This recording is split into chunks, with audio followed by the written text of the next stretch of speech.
President Assad's senior advisor, Busaina Shaban. Good evening to you. The message, as you heard there, was clear from the international community. Will President Assad step down to stop this war and stop the bloodshed? I don't think it is the war is about President Assad stepping down. I think the war is about the destruction of Syria, and stopping the conflict, it has to be these parties who are speaking today who should tell their agents in the region to stop arming, financing and sending terrorists into Syria.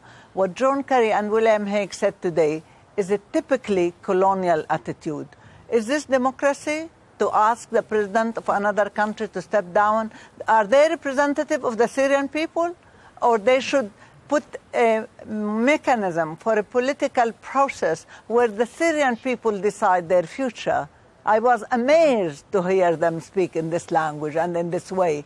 You know, neo-colonialism newly revisiting us. Well, you say this is not about Assad. It's also not just about terrorists, is it? This did not begin as a terrorist movement. It began as an expression of self-determination by the people of Syria who'd had enough of 40 years of the same family governing your country. And it was your decision to violently crush that movement that led to this civil war. I think it is not the right of people who live abroad to decide how this war started, and it is not a civil war. We have 83 nationalities who are fighting in Syria. Many Shishian, Saudis, Tunisian, Libyans, you know, many people, Saudis from many other nationalities are killed in Syria. Can I just clarify then? Are you saying that every single person who is protesting against President Assad is a terrorist? Is that what you're now saying? No, this is not what I'm saying. What I'm saying is that Syria has been a victim for two things. First, terrorism, and then this horrifying media campaign that has been causing the Syrian people bloodshed. Remember the chemical on the 21st of August, where all Western media was saying President Assad used chemical against his people. And now the study of a very respectable Massachusetts center in the United States saying it is impossible that it could have been the government, and it has proven that it was these terrorists who used the chemical. So it's enough of these circulations without any verification, without making sure what they're talking about. What do you do with your detainees? What does the Syrian government do with its prisoners? Sorry, I didn't hear you properly. What do you do with your detainees in Syria? Do you starve them? Do they end up looking like emaciated Belsen victims? Do you gouge out their eyes? Do you eventually kill them? Well, we have been trying in Syria to stop this terrorism coming to our country. We have been trying to convince the international community that it's very important to have the will to stop this Wahhabi extremist thinking. Apologies, and you're not answering the question. You're very well aware, I'm sure, that only this week we saw evidence of 11,000 victims of what appeared to be Syrian government detainees who had been killed and tortured. I'm asking you a simple question. What do you do with your detainees? Listen, I really don't think it is very intelligent to adopt these things and say evidence. These pictures you have seen, they will prove that they have been done by the terrorists.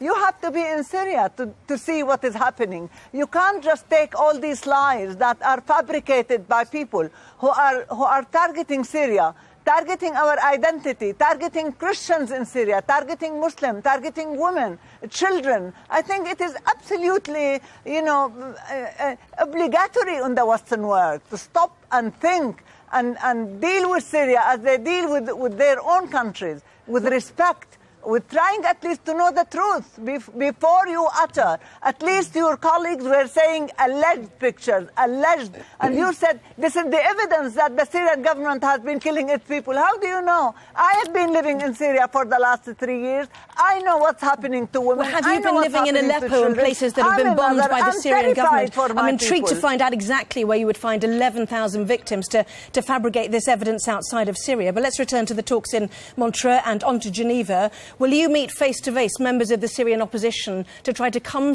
to some sort of way forward, if at the very least humanitarian corridors to allow aid into the most needy in your country? You know, what is happening in Syria is really horrifying. What's happening to Christians? I mean, isn't the Western world Christian?